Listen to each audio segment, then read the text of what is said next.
네, 안녕하세요, 여러분. 자, 저희들 국가직 시험 이제 실시가 됐고요. 시험에 대한 해설 강의를 하겠습니다. 행정학 시험은요, 난이도가 그래도 있었다. 쉽진 않았다 생각하시면 좋겠고요.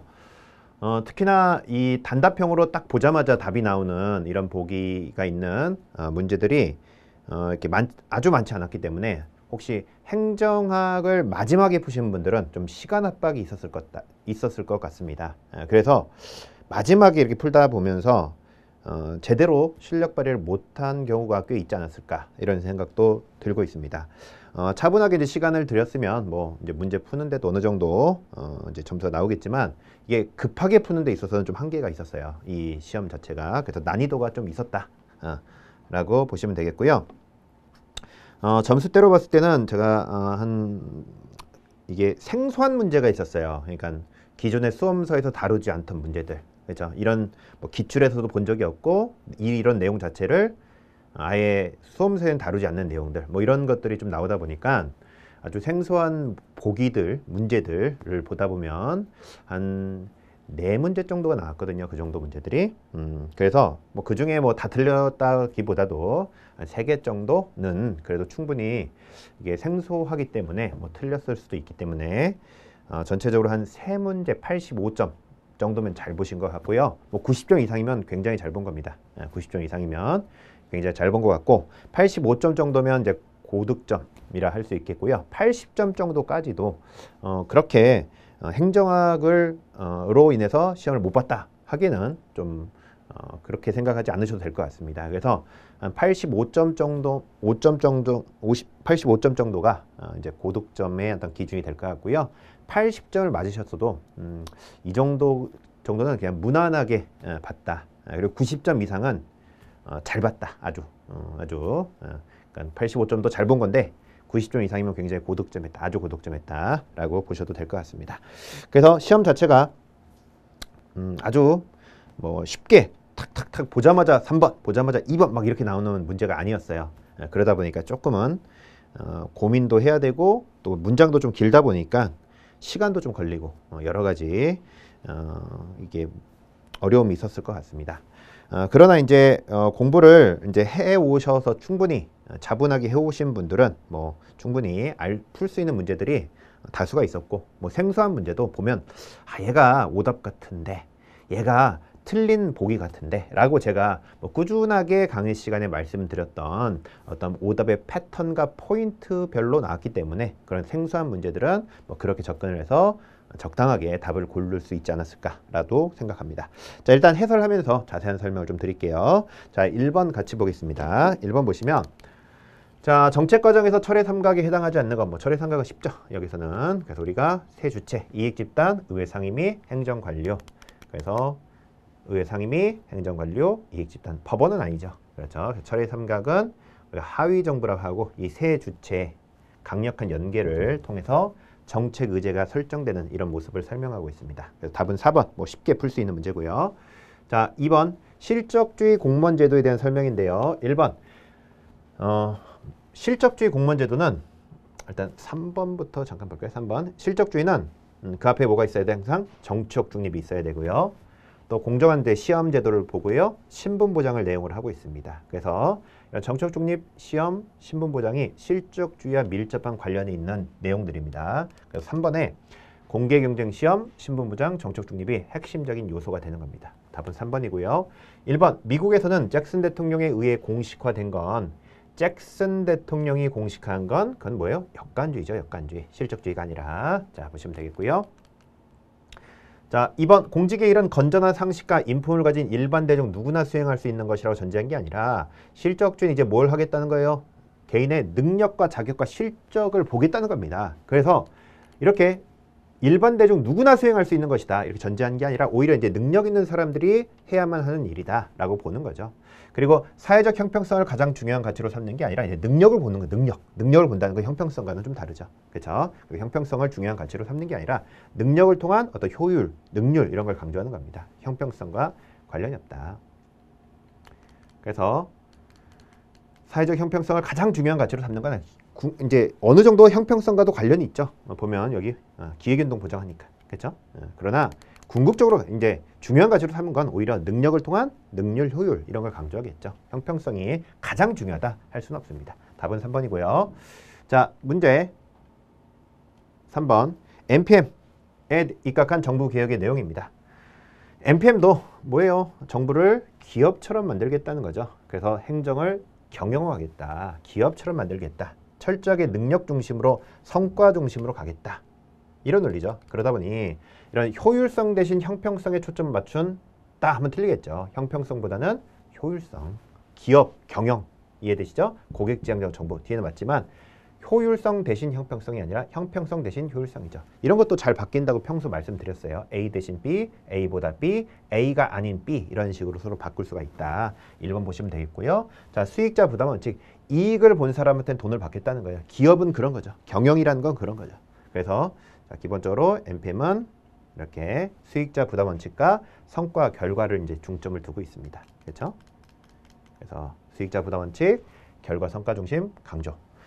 그리고 정부 부분 내 뭐 강조한다? 경쟁 원리. 그래서 정부가 모든 걸 하지 않고 정부 영역을 축소하고 축소된 영역을 다양한 주체에게 이렇게 맡기면서 뭐 하겠다? 경쟁시키겠다. 이게 NPM이죠. 뭐 충분히 쉽게 풀 수 있는 문제 같고요. 그래서 1, 2, 3번까지는 뭐 무난하게 풀 수 있는 문제다라고 생각하시면 좋겠고 4번 시장 실패에 대한 설명으로 옳지 않은 것은 돼 있는데요. 자, 민영화를 강조하는 작은 정부로는 그러니까 정부가 작아야 한다는 거예요. 결국 민영화를 강조하면서 뭐 어떻게 보면 NPM과도 관련이 있는 거죠. 그렇죠? 이렇게 민영화하고 작은 정부를 가겠다. 결국은 정부가 작아야 한다는 거는 정부가 그 전에 뭐가 있었다는 거예요? 실패가 있었다는 겁니다. 그렇죠? 그래서 NPM은 정부 실패에 대한 대응이고 그래서 실제로 공공선택론 이후에 정부 실패에 대한 연구가 있었고 이 공공선택론을 배경으로 실제적인 현실적인 정부 개혁이 이루어진 게 그게 NPM입니다. 그래서 정부를 작게 만들고 좀 더 민영화하면서 정부를 능률적으로 만들겠다.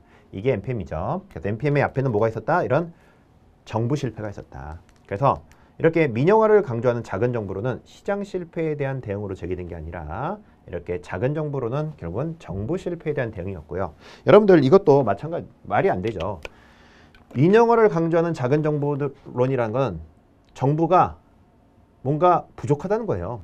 그렇죠? 큰 정부가 이제 정부가 일을 잘하는 거고 정부가 뭔가 부족한데 그렇죠? 이게 시장 실패에 대한 대응이다 이상하잖아요. 그렇죠? 정부가 뭔가 부족함이 있다. 그건 뭐예요? 정부가 실패했으니 그렇죠? 이제 민영화 등 시장을 통한 어떤 개혁을 하겠다는 거죠. 그래서 민영화를 강조하고 있는데 시장 실패했다. 이거 말이 안 되죠. 그렇죠? 시장 실패했는데 왜 민영화입니까? 그렇죠? 그러니까 정부 실패에 대한 대응이다. 이것도 이렇게 바뀌어 있는 거고 사실 이 문장 자체가 모순이 돼 있는 거예요. 그렇죠? 이해되시면 좋겠고요. 자, 시장 기고를 통해서 그래서 자원을 효율적으로 배분할 수 없는 상태를 우리가 시장 실패라고 하는 겁니다. 시장 실패는 뭐다? 이렇게 시장을 통해서 효율성 있는 자원 분배, 소득재 분배 등을 못하는 이런 거를 못하는 걸 실패하는 걸 시장 실패라 하는 겁니다. 시장을 통해서 효율적 자원 배분을 못하는 상태, 이게 시장 실패가 되겠죠. 자, 그래서 이런 시장이 실패한 상황에서는 정부가 개입을 하고 규제를 통해서 시장 실패를 교정하게 되고요.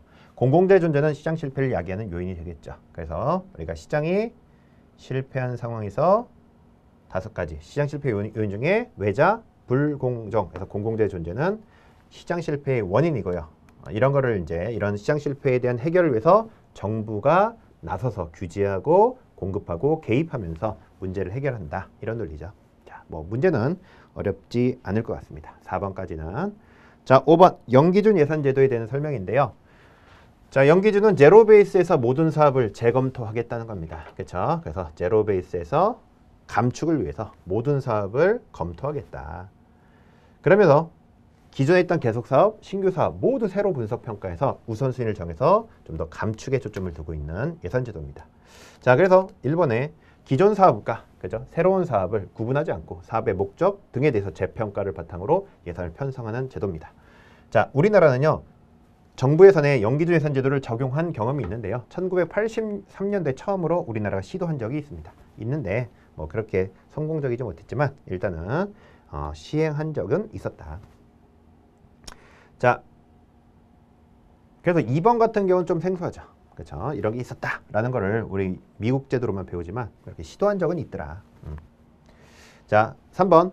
예산 편성의 기본 단위는 의사결정 단위이며 조직 또는 사업을 지칭한다. 그래서 우리가 의사결정 단위라는 게 있어요. 의사결정 단위. 그죠? 그러면 의사결정 패키지. 의사결정 단위는 어떤 사업이나 조직을 얘기하는 공무원 사업 혹은 공무원 학원, 사업 본부, 사업부 혹은 학원 사업 이런 걸 얘기합니다. 의사결정 단위는. 그래서 예산 편성의 기본 단위는 의사결정 단위이며 그 조직 혹은 그에 대한 사업 등을 지칭하는 겁니다.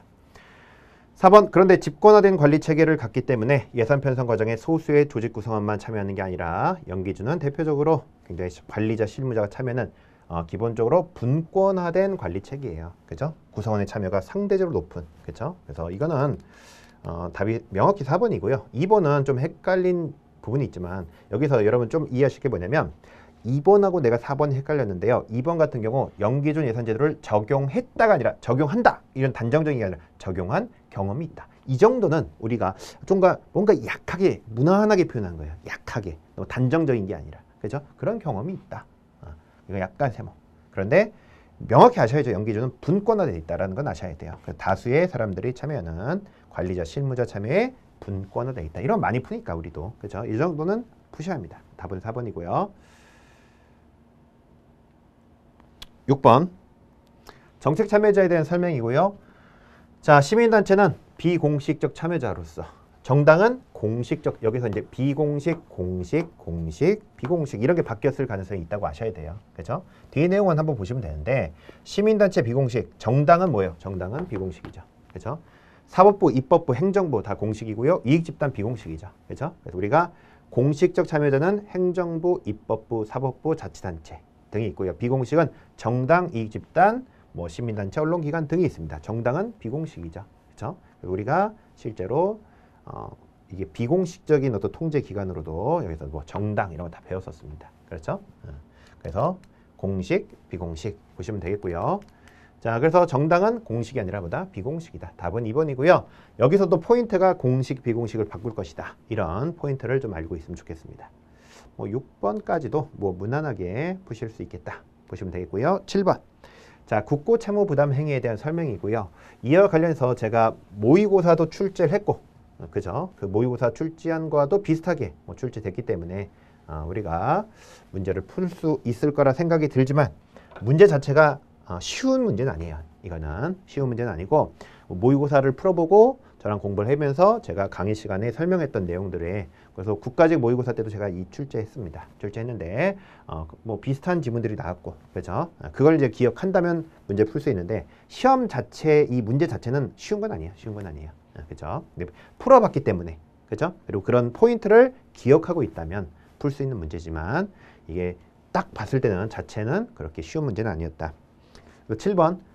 국고 채무 부담 행위에 대한 설명인데 사항마다 필요한 이유를 명백히 하고 그 행위를 할 연도, 상환 연도, 채무 부담의 금액을 표시하는 겁니다. 그래서 우리가 국고 채무 부담 행위는 자, 지금 이 시점에서 어떤 계약을 맺을 때, 그죠? 채무 부담 권한에 대한 국회 의결을 얻어서 계약을 맺는 거라고 생각하시면 된다고 그랬죠? 다만 이때 중요한 게 뭐라고 했어요? 지출 권한까지 의결을 받은 건 아니다. 그래서 실제 지출은 당해 이 국고 채무 부담 행위에 대한 의결을 얻은 때가 아니라 그 이후 시점, 그렇죠? 그 이후 시점에 실제 지출 권한에 대한 의결을 통해서 채무를 이행하는 겁니다. 자, 그래서 자, 기억 사항마다 필요한 이유를 명백히 하고 그 행위를 할 연도, 돈을 언제 갚을지, 채무 부담 금액 표시하는 겁니다. 국가가 금전급부물을 부담한 행위로서 그 채무 이행의 책임은 지금이 아니라 다음 연도 이후에 이제 갚게 되는 거죠. 그렇죠? 그래서 우리가 채무 이행은 당해 연도가 아니라 그 이후에 채무 이행은 이루어지게 됩니다. 자, 그런데 3번. 자, 국가가 채무를 부담할 권한과 그렇죠? 채무의 지출 권한을 부여받은 것이다가 아니죠. 그렇죠? 제가 채무의 지출 권한을 의결 얻은 건 아니라고 했습니다. 그렇죠? 그래서 여기 지출 권한까지 부여받은 건 아니고 국가가 채무를 부담할 권한을 진 거고 또 지출을 위한 국회 의결 대상에 제외되는 게 아니라 지출을 위한 국회 의결도 나중에 또 포함이 돼야 되죠. 그렇죠? 그래서 일단은 이게 좀 뒤에는 좀 애매해요. 지금 일단은 이때 국회 의결은 채무 부담만 한 것이다. 그래서 지출 권한까지 의결해 준 건 아니다. 그래서 일단은 국가가 채무를 부담할 권한까지 있지 채무 지출 권한을 부여받은 것은 아닙니다. 그렇죠? 그리고 지출을 위한 자, 국회 의결 대상에서 제외된다 되는데 뭐 이 뒷부분은 좀 문장이 애매하게 써 있는 것 같아요. 근데 앞에 일단 명확히 틀렸고, 그렇죠? 지출을 위한 국회 의결 대상에 제외된다라는 거는 일단 이제 국회 의결 얻어야 되고요. 뭐 할 때 채무 부담 권한 얻을 때. 다만 다시 지출 권한 얻을 때도 다시 국회 의결을 얻어야죠. 그렇죠? 그러다 보니까 이 문장 자체는 지출을 위해서 국회 의결 또 얻어야 하니까 제외된다도 좀 틀린 것 같습니다. 조금 애매한 부분이 있어요. 그런데 일단은 앞에 문명이 틀렸으니까. 그리고 제가 기출에서도 제가 모의고사 국가직 모의고사 이거 출제했죠. 네, 그렇죠? 이 문장으로. 그래서 지출권을 부여받았다. 그래서 오답으로 출제한 적이 있습니다. 이것도 확인하시면 되겠고, 자, 리얼 단년도 예산 원칙이 이해라는 점에서 계속비와 동일해요. 그죠? 계속비는 5년간, 그렇죠? 국고 채무 부담액도 올해 계약을 맺고 그 이후에, 그렇죠? 여러 기간에 걸쳐서. 그래서 단년도 1년으로 예산을 쓰는 게 아니라 좀 장기적으로 돈을 쓰는 거죠. 하지만 이제 연재, 공 등 대상이 한정되어 있다는 점에서는 이건 계속비고, 대상이 한정되어 있지 않는 계속비의 차이가 있는 게 아니라 연재공의 대상이 한정된 게 계속비고, 이런 대상이 한정되지 않은 게 국고 채무 부담행위입니다. 바뀌어 있어요, 지금. 자, 그래서 자, 국고 채무 부담행위는 특별한 제한이 없어요. 그래서 우리가 특별한 제한이 없이 모든 대상 행위를 할 수 있고요. 다만 이제 계속비는 연재공의 한정에서 할 수 있는 겁니다. 그렇죠? 그래서 자, 국고 채무 부담행위의 채무 이행의 책임은 다음 회계 연도 이후에 이루어지게 되겠고요. 이때 채무 부담만 해준 거지 지출 권한까지 의결 얻은 건 아니다.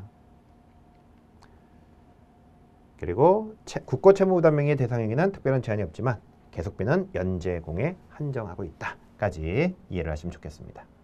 자, 보시면 되겠고요. 자, 8번.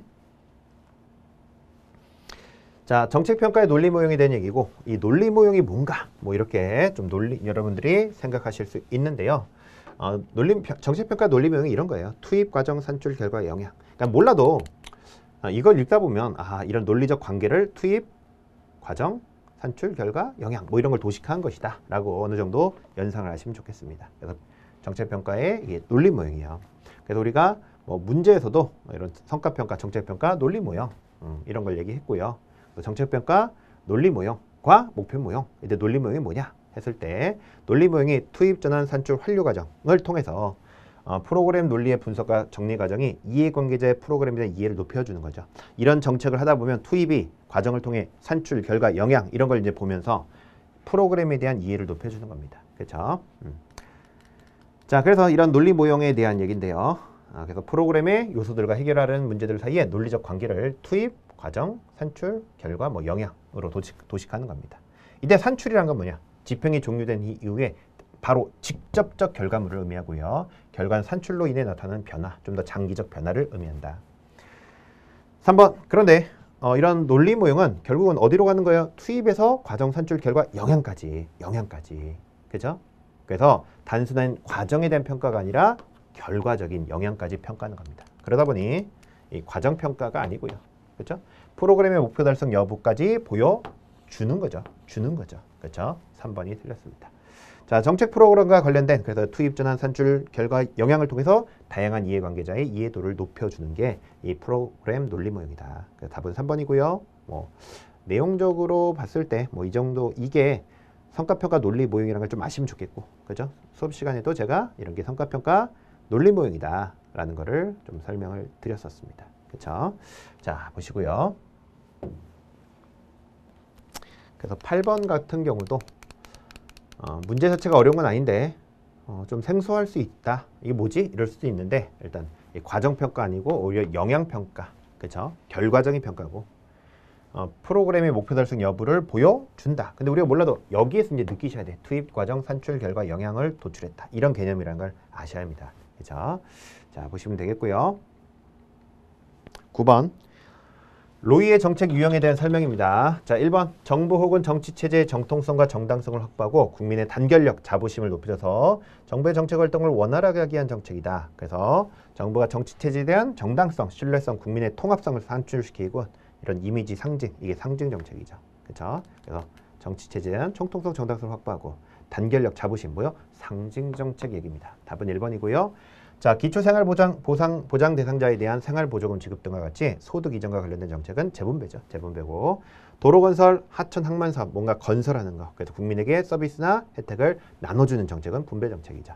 자, 그래서 분배 정책은 뭔가 건설 이런 게 많다고 그랬고요. 재분배 정책들 관련해서 보시면 되겠습니다. 자, 규제 정책도 있고요. 그래서 규제 정책은 이렇게 사회 구성원 등을 통제해서 다른 사람이나 집단을 보호하는 목적을 가진 정책이 이제 규제 정책이 되겠죠. 답은 1번이고요. 이해되실 것 같습니다. 그래서 사실 1번부터 9번까지 엄청 어려운 건 아닌데 7번이 좀 어려울 수도 있다. 그리고 근데 7번은 저희가 모의고사 때 관련해서 쭉 풀었거든요. 그래서 관련해서 그것만 좀 숙달을 하셨다면 충분히 맞췄을 것 같고 8번도 어려운 문제는 아닌데 이게 뭐지? 이럴 수 있다는 겁니다. 그죠? 그 내용들을 좀 아시면 좋겠고 그래서 크게 어려운 건 아닌데 자 10번 10번 같은 경우가 일반 수험서에 다루지 않고 모든 수험서든 이런 비영리 민간단체 지원법까지 다루지는 않습니다. 근데 이런 것들을 이제 어떻게 풀 것이냐라는 거예요. 이런 것들은 제가 그래서 생소한 내용들 그리고 어떤 법률의 내용들 생소한데 법률이야. 그런 것들은 기본적인 틀이 있어요. 오답을 만드는 틀이. 자 보시면 자 비영리 민간단체는 NGO 같은 거죠. 영리가 아니라 그죠? 공익활동을 수행하는 것을 주된 내용으로 하는 민간단체입니다. 그래서 비영리단체는 공익사업의 소유 경비를 지원받을 수 있으며 이제 정부에 등록한 그죠? 등록해놓고 운영하는 NGO 같은 경우는 소유 경비의 범위는 사업비를 원칙으로 하고 있습니다. 그러니까 공익사업이다 보니까 일정 경비를 지원받을 수 있는 거죠. 3번 등록 비영리 민간단체가 공익사업 추진에 보조금을 교부받고자 할 때는 사업의 목적 내용 등을 기재한 사업계획서를 제출한다. 여기까지 사실 여러분들 그냥 너무 일반적이고 바꿀 게 없잖아요. 그죠? 그냥 일반적으로 그런가 보다 보이는 거죠. 그런데 4번 등록 비영리 단체는 자 보조금을 이제 이렇게 교부받아 이제 수행한 공익사업을 완료할 때는 자 사업 보고서를 제출하는데 자 잘 몰라도 제가 항상 자 이렇게 생소한 보기가 나올 때는 오답의 패턴이 있다. 대표적인 게 짱이 나오면 잠깐 생각을 하셔야 돼요. 대통령일까? 대통령령일까를 고민하는 겁니다. 근데 1번, 2번, 3번은 너무 평범하고요. 4번이 뭔가 오답 포인트들이 있단 말이에요. 찍을 거면 4번 해야 하는 거예요. 그죠? 뭐 1번에는 그런 포인트가 없잖아요. 1, 2, 3에는. 그런데 4번에는 대통령령일까? 그래서 항상 법률 이름 바꾸고요. 조례, 대통령령 이렇게 바꾸고요. 대통령, 장관 이런 거 바꾸잖아요. 이런 포인트들. 제가 수업 시간을 통해서, 그죠? 찍을 때는 제발 이렇게 찍자! 이런, 그죠? 말씀을 많이 드렸단 말이에요. 그래서 아예 생소한 내용들은 우리가 알지 못하니 그런 생소한 내용들은 이런 포인트가 있고 그런 포인트를 잘 보고 찍자고 했어요. 찍자고. 그죠? 그래서 답은 4번입니다. 자, 실제로, 자, 비영리 민간단체 지원법에 따르면 이렇게 사업계획서에 따라 사업을 완료하면 사업보고서를 작성하는데 누구한테? 행안부 장관 혹은 시도지사, 특례시의 장에게 제출하는 겁니다. 기본적으로 행안부 장관 등에게 제출합니다. 그리고 사업평가, 사업보고서, 평가 결과의 공개 등에 필요한 사항은 자 뭐로 정한다? 행정안전부령으로 정한다. 그래서 자 기본적으로 행정안전부 장관 등에게 제출하고 행정안전부령으로 정한다. 그런데 오답 포인트가 얘 하나, 얘 하나. 한 문장에 이렇게 두 개가 있으면 오답될 가능성이 굉장히 크다고 제가 말씀드렸습니다. 그런 것들도 잘 느끼셔야 돼요.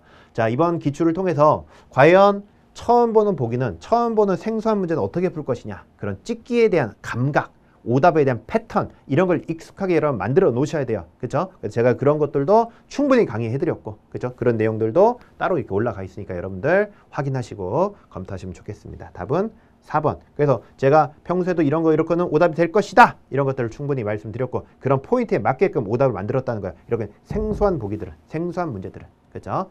그걸 아셔야 돼요, 여러분들. 행정학은 모든 내용을 내가 다 아는 내용으로 나올 수는 없습니다. 한 문제, 두 문제, 세 문제까지는 생소한 내용이 나올 수밖에 없어요. 근데 그런 문제들을 과연 틀릴 것이냐? 그게 아니라는 거예요. 오답의 패턴과 포인트가 있다. 그걸 분명히 명심하시면 좋겠습니다. 자, 보시고요. 문제 11번. 신고전적 조직 이론인 인간관계론이 강조한 내용으로 옳은 것은 되어 있는데요. 자, 우리가 신고전적 조직 이론은 인간관계론이고 그래서 인간관계로의 가장 중요한 게 뭐예요? 심사비죠. 심사비. 그죠? 자, 그래서 이렇게 인간의 심사를 강조하는 게 인간관계론이고요. 1번의 기계적 능률성, 공식적 구조, 합리적 경제적 인간관은 과학적 관리론이죠. 그래서 우리가 과학적 관리론은 이렇게 인간의 어떤 기계적 능률성 등을 이제 강조하고 있습니다. 뭐 이런 내용들은 충분히 알고 있으니까요. 그래서 우리가 자, 인간관계론 심사비다. 뭐 쉽게 풀 수 있는 문제라고 생각됩니다. 자, 그래서 뭐 10번 같은 경우는 사실 제 개인적인 생각은 의외로 생소하지만 많이 맞췄을 것 같아요. 의외로. 그렇죠? 이런 것들은 생소하지만. 자, 10번 보시고.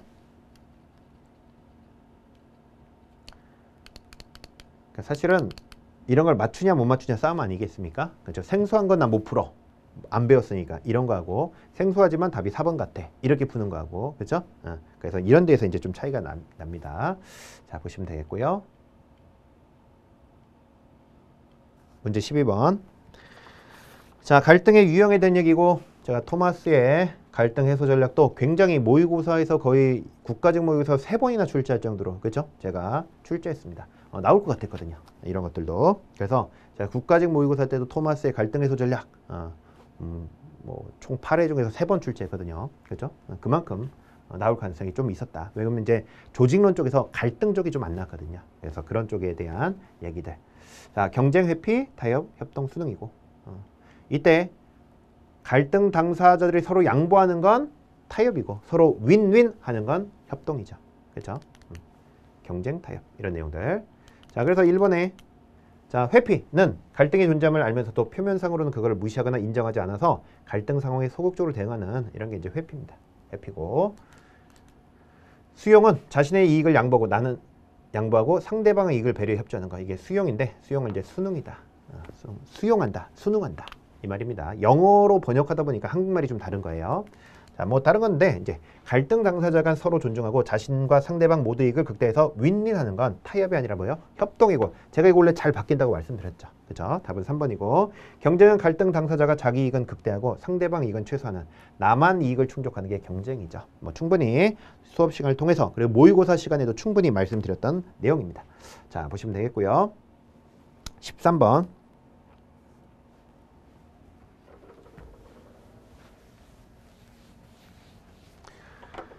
자, 다음 내용에 해당하는 조직 유형입니다. 그래서 A회사는 장기적인 제품 개발 프로젝트 수행을 위해서 각 부서에서 총 10명의 사람을 차출해서 팀을 운영하고 있습니다.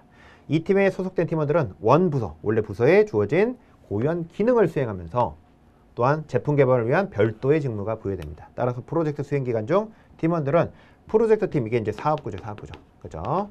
프로젝트 팀장과 원소속 부서장의 지휘를 동시에 받는 이런 구조를 우리가 뭐라 한다? 매트릭스 구조다 하는 거예요. 그렇죠? 그리고 우리가 이런 사업 구조를 프로젝트 팀이다 표현하죠. 자, 이런 매트릭스 구조에 대한 설명이고요. 1번. 그래서 기능 구조, 사업 구조를 결합한 혼합형 구조이다. 그래서 기능 구조와 사업 구조의 혼합이다. 보시면 되겠고요. 자, 2번. 그래서 동태적 환경 부서 간 상호 의존성이 높은 상황에서 효과적이다. 했죠? 그래서 동태적 환경. 그래서 매트릭스는 제가 영어로 이렇게 써 있으면 그냥 오늘날 조직이라 했어요. 오늘날 조직. 오늘날 조직은 오늘날의 어떤 특성을 갖고 있다. 그렇죠? 그래서 굉장히 복잡하고 비일상적 기술을 사용하는 데 적합하고요. 또 어때요? 이렇게 환경적으로 동태적 환경. 그렇죠? 그래서 부서 간에 서로 협력이 필요한. 그렇죠? 서로 이렇게 연결이 되는 거니까요. 그렇죠? 부서 간 상호 의존성이 높은 상황에서 효과적입니다. 3번. 근데 조직 내부의 갈등 가능성이 커질 우려가 있다. 그런데 이 과정에서 자, 명령 구조가 두 개다 보니까 이원적 권한 체계로 명령 통일의 원리에 위배가 되고 두 상간의 명령이 다르면 갈등이 발생할 우려가 있는 거죠. 그렇죠? 자, 그래서 명령 통일에는 위배가 되지만 4번. 자, 명령 계통이 이제 여러 개로 오기 때문에 다원화돼서 유연한 인적 전 활용이 오히려 용이하다. 그렇죠? 그러니까 명령 통일은 위배가 되지만 명령 계통이 여러 개로 다원화되다 보니까 좀 더 유연하게 인적 전 활용이 용이하다. 4번 틀렸고요. 자, 그래서 명령 구조가 다원화돼 있다. 그러니까 명령 통일에는 위배되지만 명령 계통은 다원화되죠. 하나, 둘 이렇게. 그렇죠? 그래서 매트릭스는 기본적인 장점이 기존 조직 구조 내 인력을 활용할 수 있기 때문에 인력 사용에서 경제성을 확보하고, 그렇죠? 또 뭐예요? 인력 사용에서. 그래서 4번에 또 충분히 이렇게 자, 유연한 인적 자원 활용이 용이하다. 이렇게 볼 수 있겠습니다. 뭐 충분히 푸실 수 있는 문제고요. 그렇게 어려운 문제는 아니었다. 자, 근데 이제 1번, 2번, 3번 좀 아실 것 같고요. 4번이 이게 뭐지? 좀 애매한 느낌은 있을 수 있어요. 그러나 일단 뭐 문제 답을 구하기 좀 어렵지 않았다라고 생각됩니다. 자, 보시고요. 자, 14번이고요. 공직자의 이해충돌방지법의 사적 이해관계자에 대한 규정입니다. 자, 이런 것들은 좀 이제 알기가 좀 힘들죠. 그렇죠? 그러니까 이번에 행정학적으로 좀 시험이 조금 난해했다는 건 뭐냐면 우리가 공직자 이해충돌방지법을 다 볼 수는 없잖아요. 많은 내용들이 있는데 그 안에서도 이런 것들은 지식이 좀 있어야 하는데 조금만 이해를 좀 하시면 좋겠어요. 이런 문제들은 어떤 생각을 좀 하시면 좋겠냐면 사적인 이해관계자예요. 사적인 이해관계자. 그러면 사적인 이해관계자라면 상대방이 누구겠어요? 보통 민간인일 가능성이 큽니다. 무슨 말이 되죠? 사적인 이해관계자예요. 사적으로 아는 사람. 그러면 상대방이 공적인 일을 하는 사람보다는 사적인 일을 하는 사람들, 즉 민간인일 가능성이 큰 거죠. 그래서 사적 이해관계자라는 거는 자, 공직자 자신은 물론 그 가족이 물론 나의 사적인 이해관계자가 될 수 있습니다. 사적으로 가족 간의 관계. 자, 그리고 공직자로 채용 임명되기 전 2년 이내에 공직자 자신이 재직하였던 법인이나 단체, 그렇죠? 자신이 재직하였던 법인 단체, 뭐 기업 이런 것들입니다. 그러니까 공직자 되기 전에 있었던 민간 기업, 뭐 이런 것들. 공직자 자신 또는 그 가족이 임원 등이 되어 있는 어떤 기업, 회사 이런 것들 얘기합니다. 이런 것들은 이제 뭐예요? 민간, 사적이죠. 공직자 이해 직무 수행과 관련하여 이익 또는 불이익을 직접적으로 받는 다른 공직자. 공직자는 사적인 관계, 이해관계자라고 보기 어려운 겁니다. 그래서 답은 2번이고요. 그러니까 이런 느낌을 좀 아시면 좋겠어요. 사적이다? 공직자가 될 수 있을까? 나머지하고 봤을 때. 어차피 누군가는 아니잖아요. 근데 2번하고 4번은 당연한 것 같고 1번도 너무 당연한 것 같고 2번에서 판단할 수 있느냐. 좀 이런 문제였고요. 실제 이제 사적 이해관계자라 하면 뭐 다양한 사람들이 있습니다. 공직자 자신, 그 가족. 그들이 임원으로 있는 뭐 회사. 또 공직자 자신이나 가족이 뭐 고문, 자문으로 있는 회사. 자, 2년 이내 임용되기 전에 재직했던 회사나 고문, 자문을 하는 회사. 일정 비율 이상의 주식을 갖고 있는 회사 등이 있습니다. 최근 2년 이내에 퇴직한 공직자로서 퇴직일 전 2년 이내 뭐 이런 것도 퇴직하는 사람이니까 공직자 있지만 퇴직한 사람은 사적 이해관계자가 될 수 있겠죠. 뭐 이런 내용들입니다. 결국은 사적인 이해관계자다. 사적이다. 이런 거에 이제 공직자가 들어갈 수 없다라는 것들을 좀 연상을 하면 생각을 해보면 좋은데 뭐 지식적으로 풀면 어려울 수도 있어요. 그렇죠? 충분히. 그래서 이게 답이 명확히 2번이다 이렇게 단정지기 좀 힘든데 사적인 이해관계자라는 게 공직자가 될 수 없지 않나 이런 생각도 해보시면 좋겠습니다. 어떻게 보면 이게 민간인이다 이 말이야. 민간인이다. 그렇죠? 어떻게 보면 그래서 이런 것들을 좀 생각하시면 좋겠고 근데 이제 이거는 뭐 틀렸다고 해서 뭐 이게 내가 뭐 틀렸다고 해서 큰 문제가 되는 건 아닙니다. 얼마든지 틀릴 수 있는 보기고 문제였습니다. 자, 보시면 되겠고요. 그래서 사실 이제 문제 우리 봤던 10번 그리고 지금 보는 14번 이런 것들이 하나의 법, 새로운 어떤 익숙하지 않지만 그죠? 하지만 10번 같은 경우는 좀 제가 봤을 때는 익숙하지 않지만 충분히 많은 분들이 찍어서라도 좀 잘 맞췄을 것 같고요. 14번은 그래도 헷갈렸을 수 있으니까 이건 뭐 틀려도 크게 무리가 없습니다. 자, 보시면 되겠고 이제 7번하고 8번 보시면 7번 자체는 난이도가 좀 있긴 해요. 있는데 모의고사를 통해 제가 이렇게 말씀 많이 드렸단 말이에요, 이건. 그래서 그걸 좀 익숙하신 분들은 좀 풀 수 있을 것 같고 8번 같은 경우도 내용이 어려운 건 아닙니다. 그러나 이게 성과평가 논리보행이 뭘까? 이런 것들을 좀 생각해낼 수 있었냐라고 생각하시면 좋겠습니다. 자, 보시면 되겠고 문제 15번. 자, 이것도 저희가 모의고사 때 국가직 모의고사 때 제가 말씀드렸고요.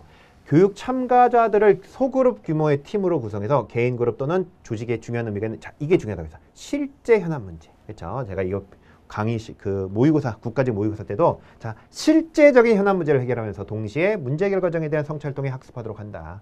그래서 우리나라에서 고위공직자의 훈련 방법으로 도입되었다. 실제 현안 문제 딱 나와요. 액션 러닝이라고 했죠. 액션 러닝. 그렇죠? 그래서 우리가 자, 액션 러닝은 자, 실제 현안 문제를 해결하면서 그렇죠? 실질적인 업무 현장의 문제라고 말씀드렸습니다. 제가 이 단어가 딱 나오면 액션 러닝이다. 이런 설명을 드렸었습니다. 그렇죠? 국가직 모의고사 볼 때도 제가 대비로 모의고사 하죠. 거기서도 이 관련해서 출제했고요.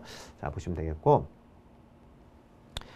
자, 문제 16번 같은 경우가 좀 어렵죠. 그렇죠? 문제 16번.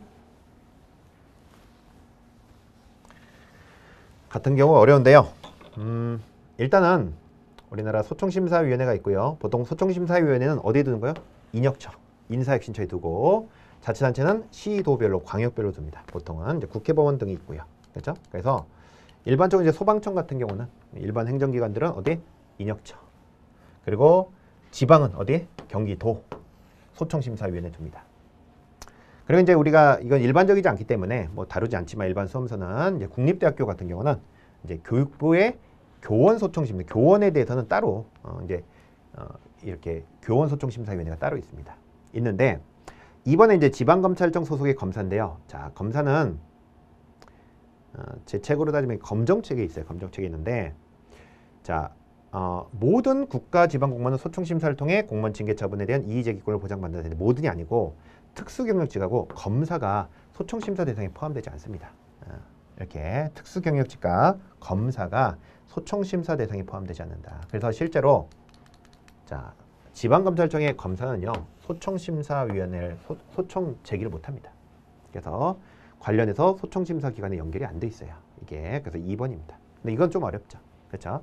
그래서 일단 검사는 소총심사를 제기할 수 있는 주체가 아니에요. 그래서 2번. 그래서 우리가 자, 특수경력직과 검사는 소총심사 대상에 포함되지 않는다라는 거. 자, 한번 보시면 되겠고요. 답이 2번인데 이것도 익숙하지는 않습니다. 그래서 16번도 틀렸다고 해서 뭐 크게 막 너무 생각하실 필요는 없는 문제. 그래서 어떻게 보면 14번, 16번 이런 문제들이 익숙하지 않고 좀 틀릴 수도 있는 문제들이다. 이렇게 생각하면 되겠습니다. 그러니까 벌써 한 90점, 85점 정도까지는 맞으셔도 여러분들 어떻게 보면 이런 것 충분히 뭐 점수가 90점이 잘 보신 거예요. 잘 보신 거고 85점 정도면 이제 합격권에 있는 점수일 것 같고요. 80점도 그 안에서 뭐 행정학 때문에 뭐 시험이 뭐 망했다 뭐 그런 점수는 아닙니다. 절대. 그렇죠? 그래서 85점을 기준으로 좀 잡으면 될 것 같고요. 그래서 80에서 85 사이, 그다음에 이제 90점은 뭐 아주 잘 봤다 이상은 잘 봤다 생각하시면 되겠습니다. 자, 2번. 그래서 특수경력직과 검사는 소총심사 대상에 포함되지 않습니다. 자, 17번. 17번도 이게 답이 이게 탁 보이진 않을 수 있어요.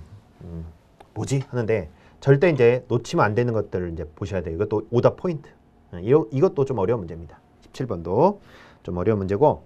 자, 일정 조건. 그러니까 초반에는 좀 무난하게 가는데 지금 14번, 16번, 17번 등 이렇게 20번 이런 문제들이 후반 쪽에 좀 어려운 문제, 그러니까 생소한 문제들이 나온 거죠. 일정 조건을 충족한 주민은 해당 지방 의회에 조례를 제정, 개정, 폐지할 걸 청구할 수 있죠. 그래서 실제 주민 조례 발언에 관한 법률은 지방 의회에 조례를 청구할 수 있다. 조례안을. 자, 2번 자치단체 간 관할 구역의 경계 변경 조정 시 일정 기간, 그러니까 서로 이제 뭔가를 조정을 해야 하는데 뭔가 협의가 잘 안 될 때는 행안부 장관은 자치단체 중앙분쟁조정위원회 심의결을 거쳐 조정을 할 수 있다. 그래서 뭐 그런 경우들이 있는 거죠. 그래서 우리가 이제 뭐 동일시도의 기초 말고도 이제 여러 이런 경우들은 행안부가 이제 중앙분쟁조정위원회 의결에 따라 조정이 들어갈 수가 있습니다. 그렇죠? 그래서 우리가 이렇게 자치단체 간 분쟁이나 혹은 협의체가나 협의가 안 될 때 이럴 때는 분쟁조정위원회 의결에 따라서 이렇게 조정이 들어갈 수가 있습니다. 이해됐죠? 자, 3번. 그런데 정책 지원 전문 인력은 자, 정책을 지원하는 전문 인력은 누구를 위할 것일까? 그래서 정책 지원관 제도는 자치단체장의 정책 기능을 강화하기 위해 도입되었다 되어 있습니다. 일단은 이런 정책 지원 전문 인력 제도는 자, 누구의? 의원들을 위한 거예요. 그래서 제가 수업 시간에 원래 지방의원 정세 반 범위 내에서 전문 인력을 두도록 해서 지방의회에서 좀 반발이 있었다고 했어요. 그러니까 지방의원이 100명인데 50명밖에 안 두면 나머지 이 사람들이 이 지원 인력을 쓸 때는 나머지 50명은 어떻게 하냐. 그러니까 의원이 100명이고 도와준 사람이 50명이면 50명 도와주다면 이 중에 50명은 붕 뜰 거 아닙니까? 도와주는 사람이 없을 거 아닙니까? 그래서 실제 이걸 1대1의 비율로 해달라라는 이제 요구가 있었다는 거죠. 그렇죠? 이건 누구를 위한 거예요? 지방의 의원들을 위한 겁니다. 그렇죠? 지방의회에 대한 정책 지원 전문 인력이죠. 그래서 3번에 자, 자치단체 장의 정책 기능을 수행하기 위한 게 아닙니다. 지방의회 의원들이죠. 4번 자치경찰사무는 합의제 기관으로 시도지사 소속의 시도자치경찰위원회가 관장하며 업무는 독립적으로 수행하죠. 자, 그래서 우리가 경찰도 이렇게 시도지사 소속의 시도자치경찰위원회에서 자치경찰 사무를 어떻게 해요? 독립적으로 수행하고 있습니다. 뭐 이런 것도 충분히 우리 봤죠. 그렇죠? 자, 그래서 이런 문제들은 일단 1번은 아셔야 되고요. 그렇죠? 4번도 많이 제 모의고사 때도 냈고요. 뭐 1번도 냈고요. 2번도 할 수 있지만 3번에서 놓치면 안 되는 게 자치단체 장. 이런 장을 놓치면 안 돼요. 지방자치단체 장과 의회는 잘 바뀌니까. 그렇죠? 그래서 이런 것들도 포인트가 있다. 자치단체 장. 그러니까 물론 다른 것들도 포인트가 있지만 1번, 4번, 뭐 2번도 애매할 수 있겠지만 1번, 4번은 우리가 모의고사나 이런 강의를 통해 충분히 설명드렸고 여기서도 이게 이 내용도 당연히 공부했죠, 우리가. 근데 이거보다 지방 의회를 위한 거다라는 거를 이제 쓱 읽다 보면 놓치는 거예요. 이거 충분히 뭐 다 배웠고 수업 시간을 통해서도 설명을 드렸지만 내가 기억이 이게 쓱 읽다 보면 이런 게 있다는 거지 누구를 돕냐 이게 눈이 이제 안 띌 수 있거든요. 그러니까 그런 부분에서 이제 틀릴 수 있는 부분이 있습니다. 그래서 아마 2번하고 3번 중에서 하실 수도 있을 것 같고요. 그렇죠? 근데 이거 중요한 건 정말 단체장일까? 이런 생각도 한번 해보시면 좋겠습니다. 자, 그래서 17번도 좀 난이도가 있었다. 18번. 자, 규제 유형에 대한 설명이고요. 자, 오염 배출 부과금, 이산화탄소 배출권 거래 제도는 시장 유인적 규제다. 그래서 우리가 뭔가 어길지 말지를 자율적 판단에 선택이 맡기는 겁니다. 그런데 이걸 어길 땐 돈을 내라. 부과금, 돈을 주고 공익권을 사라. 이런 것들이 보다 시장 유인적 규제라고 말씀드렸죠. 그렇죠? 그러니까 돈을 내고 어기려면 어겨. 그게 이제 배출금, 배출권 이런 걸 돈으로 사는 겁니다. 그렇죠? 자, 이번 많이 보는 거죠, 우리. 포지티브 규제 방식은 네거티브 규제 방식에 비해 피규제자의 자율성을 보장한다. 제가 배고 포내라고 있어요. 그렇죠? 그래서 배고 많이 했죠, 우리. 그렇죠? 배고 포내. 포지티브에서 네거티브로 바뀐 거고 바뀐 게 좋은 거다. 그래서 원칙 허용이고 훨씬 더 자율성이 높은 게 네거티브라고 했습니다. 그렇죠? 배고 포내. 그렇죠? 그래서 2번 포지티브가 네거티브보다 자율성을 보장하는 게 아니라 네거티브가 자율성을 보장하죠. 2번. 그리고 이게 오답 느낌이 확 나죠. 3번 명령 지적 규제는 시장 유인적 규제에 비해 일반 국민이 이해하기 쉽고 직관적인 설득력이 높다. 명령 지시는 네가 돈 내고 네 마음대로 어겨 선택이야. 이게 아니라 명령 지시는 뭐예요? 무조건 해. 무조건 지켜야 돼. 의무 이행과 방법이 강제되는 규제로 이런 명령 지시가 훨씬 더 일반 국민이 이해하기 쉽죠, 사실은. 뭐 지켜! 그리고 직관적 설득력도 무조건 지켜! 직관적으로는 이게 설득력이 높습니다. 그렇죠? 자, 4번 사회적 규제는 주로 사회적 영향을 야기하는 기업 행동에 대한 규제를 말하며 작업장애 안전 규제, 소비자 보호 규제 등이 있습니다. 그래서 우리가 시장 유인적 규제로 사회적 규제로 충분히 우리가 이런 내용을 쭉 봤죠. 그렇죠? 뭐 다른 걸 몰라도 배고픈애는 알아야 되고 포지티브, 네거티브 이게 딱 오답될 느낌이 확 강하다라는 것도 느끼시면 좋겠습니다. 자, 보시고요. 19번 국가재정법상 온실가스 감축 인지 예산 제도에 대한 설명인데요. 자, 1번 온실가스 감축 인지 예산 제도가 이제 정부 예산의 하나의 원칙으로 들어가 있죠. 예산의 원칙으로. 제가 해설에는 넣었지만 우리 제 책을 보신 분들은 흰색 책 189페이지 2번 슬라이드에서 모의고사로도 제가 냈고요. 그렇죠? 그래서 온실가스 감축에 대한 예산의 원칙이 있다라는 것들 흰색 책에 있습니다. 이것도 옛날 모의고사로 제가 출제했죠. 자, 온실가스 감축 인지 예산서에는 감축에 대한 기대 효과 등을 이제 포함해야 되고요. 그리고 정부는 예산이 온실가스를 감축하는 방향으로 집행되었는지에 대한 보고서를 작성해야 합니다. 그렇죠? 뭐 이런 일반적 얘기예요. 2번, 3번 정부의 기금은 온실가스 감축 인지 예산 제도의 대상에 포함된다. 포함된다, 제외된다. 이런 것들도 오답 잘 된다고 했죠. 그죠? 포함되지 않는다가 아니라 포함된다. 그래서 온실가스 감축 인지 관련해서도 제가 우리 국가직 모의고사 때 냈죠. 이것도 국가직 모의고사 냈고 기금도 포함된다. 그래서 온실가스 감축 인지 예산은 물론 기금 등이 포함되고요. 이건 성인지 예산은 비슷해요. 예산, 결산, 기금 다 만드는 겁니다. 자, 보시면 되겠고요. 자, 20번인데요. 그리고 이제 여기 19번도 이런 걸 잘 보셔야 돼요. 자, 포함된다, 포함되지 않는다, 제외된다. 이런 건 오답이 잘 된다고 그랬어요. 자, 1번, 2번, 4번인데 1번 같은 건 제가 모의고사 때 냈고요. 그죠?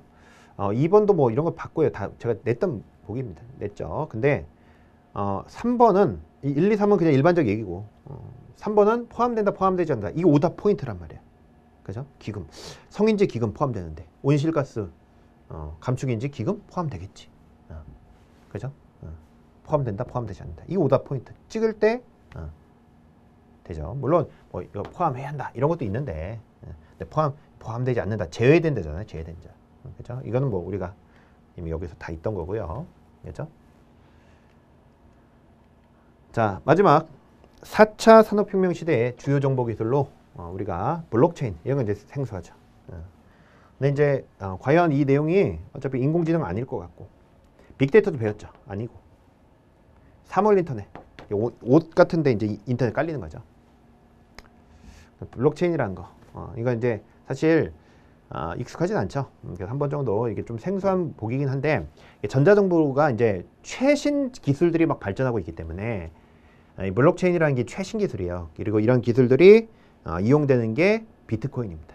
비트코인. 그래서 비트코인에서 이제 블록체인이라는 게 굉장히 이제 핫 이슈로 떠오르고 있기 때문에 이제 모의고사에 이제 저희 시험에도 이제 출제가 된 거죠. 블록체인이라는 거. 그래서 어떤 내용인지만 설명드리고 이건 뭐 1번 아니고 3번 아닌데 4번, 2번 중에서 뭐 잘 모르면 찍을 수도 있을 것 같습니다. 그렇죠?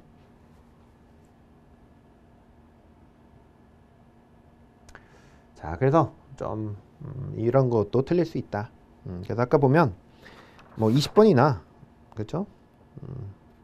16번, 14번 이런 것들은 명확하게 딱 답이다 하기 힘든 보기가 있는 보기들이고요. 문제들이고. 그래서 14번, 16번, 20번.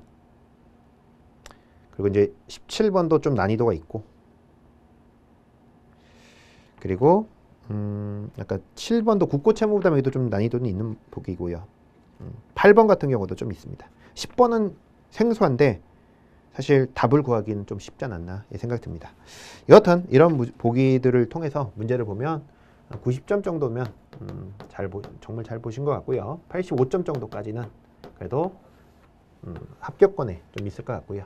80점도 무난하게 봤다. 근데 이제 85점 정도가 기준이 되지 않을까 생각합니다. 자, 물론 뭐 80점도 못 본 건 아니에요. 절대. 이게 생소한 것들이 많기 때문에. 자, 그런데 거래 정보의 기록을 중앙 집중화된 서버나 관리 기능에 의존하지 않고, 그러니까 집권화시키지 않고 분산, 원장을 기반으로 모든 참여자에게 분산된 형태로 배분함으로써 데이터 관리에 탈집중화된 환경을 제공하는 기술이 이제 블록체인인데요. 어려워요. 개념은. 자, 이게 무슨 말이냐면 이런 걸 생각하시면 됩니다. 여러분들이 이제 돈을 계좌이체를 하는 거예요. 계좌이체. A가 B한테 얼마? 50만 원을. 그렇죠? 은행의 계좌이체. 뭐 온라인으로도 하고 요즘에 그러죠? 근데 여러분 이런 생각 안 해보셨나요?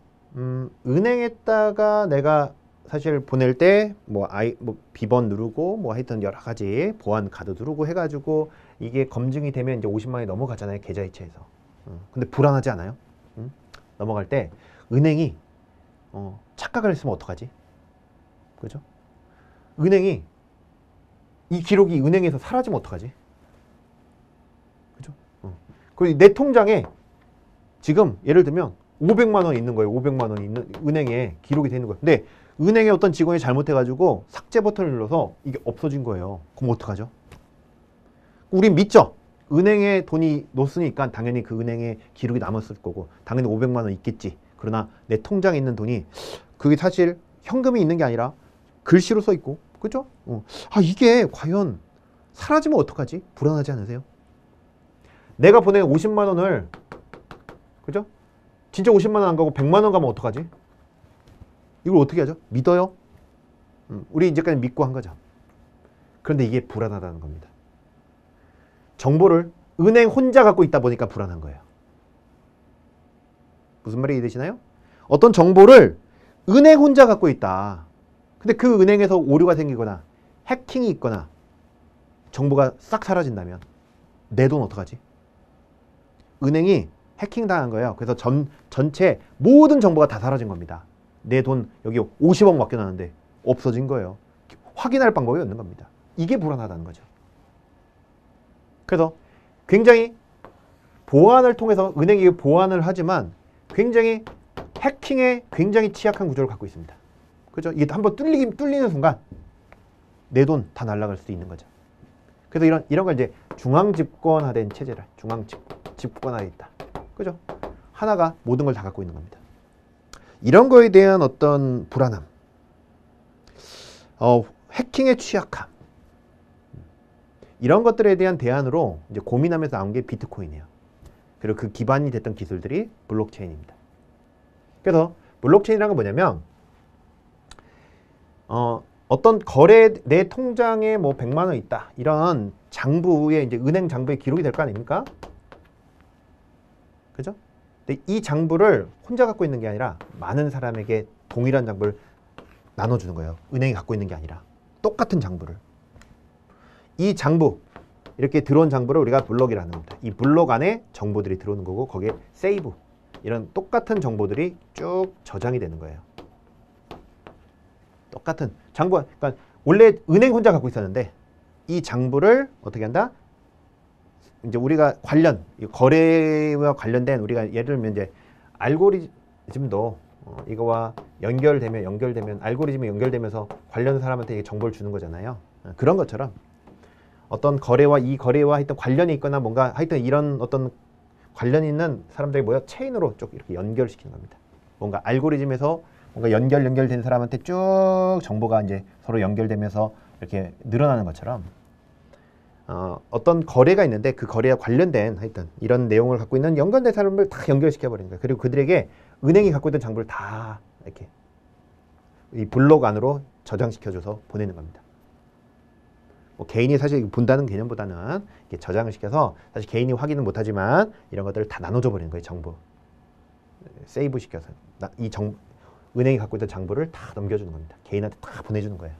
개인이 확인하는 건 아니지만 거기에 사람들이 갖고 있게 하고요. 그래서 과연 이 사람이 100만 원을 갖고 있다 내 통장에 있다는 것을 은행 혼자 이 장부를 보고 확인해 주는 게 아니라 이걸 장부를 나눠준 이 체인으로 이 블록에 정보가 쌓이고 그 체인으로 쭉 연결된 모든 관련 당사자들, 관련자들에게 과연 이 사람이 100만 원 통장에 있는 게 맞습니까? 라는 거를 확인하는 거예요. 이 장부를 통해서 쭉.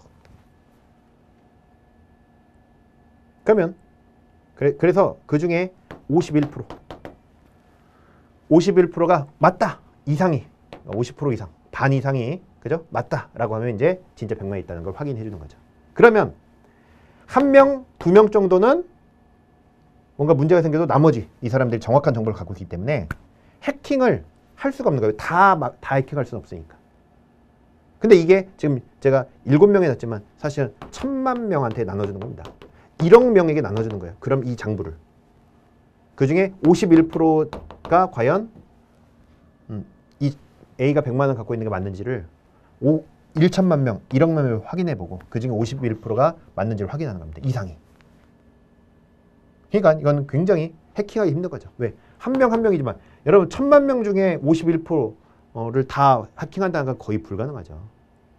그런 상황에서 이제 그래서 오늘날은 은행을 통하지 않고 거래를 한다. 그게 비트코인 개념이고 그 개인들이 그 안에서 이제 이런 개념, 블록체인이라는 개념을 통해서 하는 거예요, 실제로. 그래서 블록체인이라는 거는 개개인들이 갖고 있는 정보가 쌓이는 그곳을 블록이라고 하고, 그런 것들을 체인으로 연결했다 해서 블록체인이라는 겁니다. 그래서 자, 거래 정보의 기록을 중앙된 서버나 관리 기능에 의존하지 않고, 이게 뭐야? 은행 같은 거예요. 그렇죠? 한 곳에 의존하지 않고 분산시켰다는 거예요. 분산 원장을 기반으로 모든 참여자에게 분산된 형태로 그 장부를 나눠주는 겁니다. 그러면서 데이터 관리에 탈집중화된 환경을 제공하는 기술. 데이터 관리를 은행 혼자 하면 집중화된 건데, 이제 많은 사람들에게 관련 이 알고리즘처럼 연결된 사람에게 그 장부를 몰래 심어주는 거예요. 블록에.